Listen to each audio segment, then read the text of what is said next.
السلام علیکم ناظرین کرام، نئی ویڈیو میں آپ کو خوش آمدید کہتے ہیں۔ چیف جسٹس اسلام آباد ہائی کورٹ جسٹس عامر فاروق کی عدالت میں آج 24 نومبر کے احتجاج کو لے کر کیس تھا، جس میں بلو ایریا کے تاجروں نے توہین عدالت کی کارروائی کے لیے رجوع کیا ہوا تھا کہ پی ٹی آئی نے اسلام آباد ہائی کورٹ کے حکم کے باوجود احتجاج کیوں کیا۔ اب عامر فاروق یہاں پہ بری طرح پھنس گئے ہوئے تھے اور پھنسے ہوئے تھے، جو بھی فستائیت ہوئی، اسلام آباد کو بند کیا گیا اور اس کے بعد احتجاج ہوا، احتجاج پر گولیاں چلائی گئیں، لوگ زخمی ہوئے، لاشیں گریں اور اس کے بعد آنسو گیس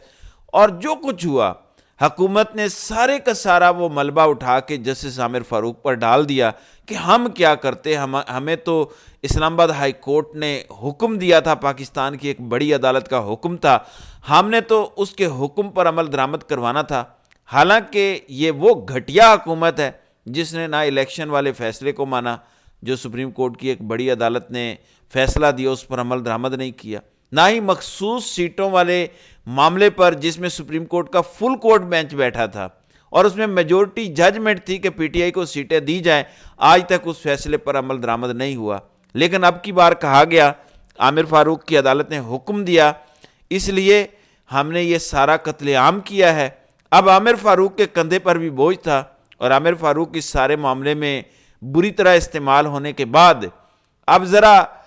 اپنے آپ کو اس سے الگ کرنے کی انہوں نے آج کوشش کی ہے۔ حالانکہ ایک ہی دن میں درخواست آئی، اسی دن اس درخواست پر نمبر لگا، اسی دن وہ درخواست سنی گئی، اسی دن وزیر داخلہ محسن نقوی کو بلایا گیا اور اسی دن آرڈر جاری کیا گیا کہ امن و امان کسی ہر حال میں برقرار رکھا جائے اور اسلام آباد میں احتجاج کی اجازت نہ دی جائے۔ حالانکہ احتجاج کرنا آپ کا آئینی حق ہوتا ہے،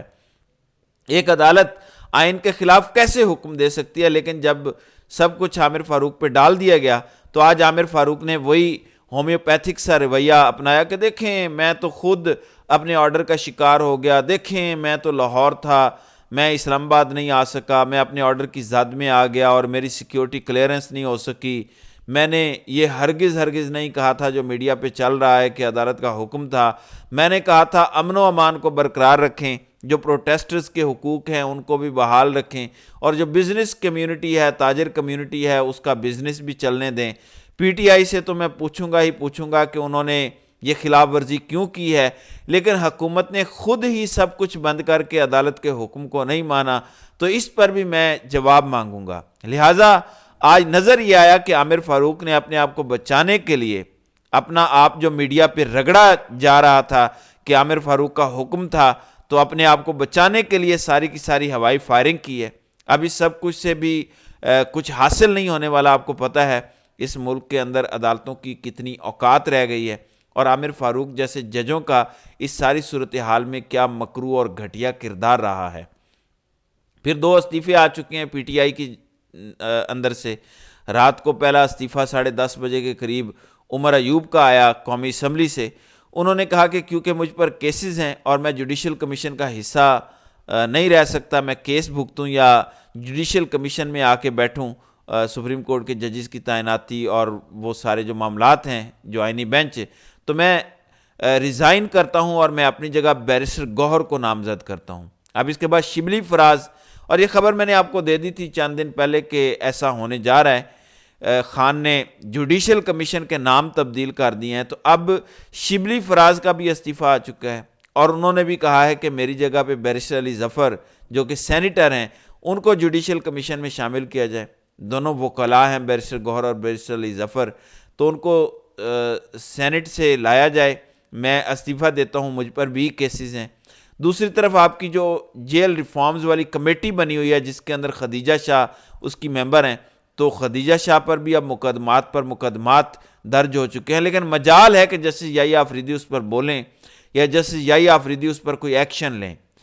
اچھا، ایک اور خبر سن لیں۔ 24 نومبر احتجاج والے معاملے کو لے کر تھانہ کوسار میں جو مقدمہ درج ہوا اس کے اندر اسلام آباد پولیس نے عمران خان، بشرا بی بی، علی امین گنڈا پور، عامر فاروق، عمر ایوب، عامر مغل سمیت 96 یعنی 96 رہنماؤں اور کارکنوں کے وارنٹ گرفتاری حاصل کر لیے ہیں۔ اس سے پہلے جو پشتونوں کے ساتھ ہو رہا ہے، جو نفرت کا بیج بویا جا رہا ہے، میں پچھلی ویڈیو میں اس پر تفصیلاً ذکر کر آیا ہوں اب اسلام آباد پولیس نے اس پر ایک ٹویٹر جاری کیا ہے کہ ہم تو بڑی محبت کرتے ہیں، ہم تو کوئی تفریق نہیں کر رہے، وہ ایسے ہی پروپیگنڈا ہو رہا ہے۔ میں نے کل خود دیکھا کہ ڈھونڈ ڈھونڈ کر گرفتار کیا جا رہا تھا پشتونوں کو، شناختی کارڈ دیکھ کر فیض آباد کے مقام پر گرفتار کیا جا رہا تھا۔ اور اس سلسلے میں ایمان مزاری کو آپ فالو کر سکتے ہیں کہ وہ کس طرح کل رو رہی تھی کہ جو کچھ پشتونوں کے ساتھ ہو رہا ہے، ریڑھی بانوں کے ساتھ، غریبوں کے ساتھ، جو اپنے لواحقین کے پیچھے دور دراز کے علاقوں سے آئے ہوئے ہیں، ان کے ساتھ کیا ہو رہا ہے۔ کل تو ایک خبر یہ بھی آئی کہ پنڈی سے جوڈیشل ہوئے کوئی 100 کے قریب کارکن دوبارہ ان کو گرفتار کر کے اسی وقت اسی جج کے سامنے پیش کیا گیا ریمانڈ لینے کے لیے، اور جج نے دوبارہ ریمانڈ بھی دے دیا۔ وکلاء نے احتجاج کیا کہ جج صاحب یہ کیا بے شرمی ہے، ابھی آپ نے ان کو جوڈیشل کیا ہے، اب دوبارہ عدالت کے اندر سے ان کو پکڑ کر لے آئے ہیں، گرفتاری ڈال دی ہے، اور آپ نے پھر دوبارہ فزیکل ریمانڈ دے دیا ہے۔ تو جج بے بس تھے اور وہ کہہ رہے تھے کہ میں کیا کروں۔ تو یہ اس ملک کے اندر تماشا ہو رہا ہے۔ پھر ایک اور خبر، عمران خان نے مجھے استعفیٰ نہ دینے کا پیغام بھیجا ہے۔ تو صاحبزادہ حامد رضا نے جو استعفیٰ دیا تھا اس پر وہ کہتے ہیں کہ مجھے خان نے پیغام بھیجا ہے، لہٰذا میں اپنا استعفیٰ واپس لے رہا ہوں۔ اس کے علاوہ گنڈا پور نے اسلام آباد ہائی کورٹ سے رجوع کیا ہے کہ ڈی چوک مقدمے میں جو ان پر پرچہ درج ہوا اس میں دہشت گردی کی دفعات شامل کی گئی ہیں، تو اس کے خلاف انہوں نے اسلام آباد ہائی کورٹ سے رجوع کر لیا ہے۔ پھر آج اسلام آباد ہائی کورٹ میں سلمان اکرم راجہ پیش ہوئے اور سپریم کورٹ میں بھی پیش ہوئے، تو ان سے سوال پوچھا گیا کہ راجہ صاحب آپ پی ٹی آئی کے جنرل سیکرٹری ہیں، آپ بتائیں کہ آپ نے حکومت کے خلاف کوئی ایف آئی آر ابھی تک کیوں نہیں درج کروائی؟ تو ان کے پاس کوئی جواب نہیں تھا۔ کہتے ہیں وہ دیکھیں تکنیکی معاملہ ہے، تو اس تکنیکی معاملے کو ہم سارٹ آؤٹ کر رہے ہیں، وہ دیکھ رہے ہیں، تو اس کے بعد اب آگے بڑھیں گے۔ پھر سہیل وڑیچ بزرگ صحافی، آپ کے اور میرے جسم سے زیادہ سہیل وڑیچ کا میدا ہے، اتنے بڑے میدے والا انسان، آپ سوچیں اس کے اندر مغز کتنا ہوگا، اس کے اندر دماغ کتنا ہوگا۔ یعنی انتہائی غلیظ کالم لکھا ہے سہیل وڑیچ نے۔ کہتے ہیں کہ یہ جو مطالبہ کر رہے ہیں نا کہ لاشیں کدھر گئیں، لاشیں کدھر گئیں، حکومت والے، تو حکومت والے کیا پاگل ہیں؟ لاشیں کہاں سے آئیں گی؟ روحوں کی بھی کوئی لاشیں ہوتی ہیں۔ کہتے ہیں جو یہ کہہ رہے ہیں نا کہ لوگ مرے ہیں، وہ تو موکل تھے، بشرا بی بی کے وہ موکل تھے، اور موکلوں کو بھی کوئی لاشیں ہوتی ہیں۔ یعنی اخیر کر دیا انہوں نے اپنی گھٹیا صحافت کی۔ ایک طرف مذاق اڑا رہے ہیں جو لوگ مرے ہیں، اس کے بعد کہہ رہے ہیں کون سی لاشیں؟ وہی حکومت والا موقف، روحوں کی بھی کوئی لاشیں ہوتی ہیں، وہ تو بی بی کے موکل تھے۔ یعنی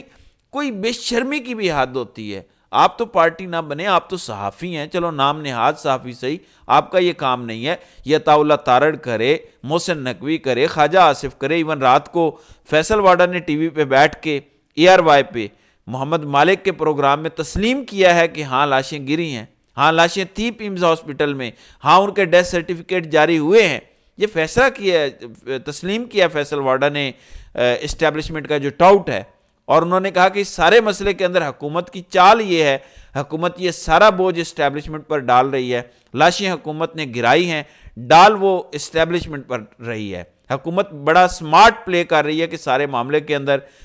وہ ساری گیم ڈال رہی ہے اسٹیبلشمنٹ کے اوپر۔ حکومت شرم کرے، حکومت کو گھر جانا پڑے گا، حکومت اسٹیبلشمنٹ کو گندا کر رہی ہے۔ اور فواد چودھری نے بھی کہا کہ پہلے اسٹیبلشمنٹ نون لیگ کو استعمال کر رہی تھی، اب نون لیگ والے اسٹیبلشمنٹ کو استعمال کر رہے ہیں، اور جو ان کی پی ٹی آئی کے ساتھ ایک دشمنی ہے وہ اب سب کچھ اسٹیبلشمنٹ پر ڈال رہے ہیں۔ بہرحال یہ معاملہ ہے۔ پھر کوریا کے اندر رات کو مارشل لا لگا تھا اور رات کو ہی ختم ہو گیا، وہاں کے لوگ کھڑے ہو گئے، لوگ باہر نکل آئے۔ ایک ویڈیو میں نے دیکھی ہے، ایک خاتون نے ایک فوجی افسر کی بندوق آگے سے پکڑ لی تھی، اس فوجی افسر نے گولی نہیں چلائی، مارشل لا لگا اور 2 گھنٹے کے اندر اندر اڑ گیا۔ پھر آج سپریم کورٹ کے اندر جو الیکشن ترمیمی ایکٹ پارلیمنٹ سے پاس ہوا تھا، اس کے خلاف بیرسٹر گوہر کی درخواست پر سماعت تھی، اور عدالت نے اس پر اعتراضات عائد کیے ہوئے تھے، لہٰذا اب پی ٹی آئی کی جانب سے سلمان اکرم راجہ جو کہ بیرسٹر گوہر کے وکیل تھے، ان کی جانب سے یہ درخواست واپس لے لی گئی ہے، کیونکہ شاید پی ٹی آئی یہ سمجھتی ہے کہ جسٹس امین الدین خان جیسے ججز کے ہوتے ہوئے ہمیں سپریم کورٹ سے کوئی انصاف ملنے کی امید نہیں ہے۔ تو یہ اس وقت تک کی تفصیلات ہیں۔ اس وقت پی ٹی آئی جو ہے وہ بعض معاملات کو آگے لے کر چلنے کی کوشش کر رہی ہے، لیکن خاص طور پر عدالتوں سے پی ٹی آئی کو کوئی خاص انصاف ملتا نظر نہیں آ رہا۔ تو ناظرین کرام، آپ کی اس ویڈیو کے حوالے سے کیا رائے ہے؟ آپ اپنی رائے کا اظہار کامنٹ سیکشن میں ضرور کیجیے گا۔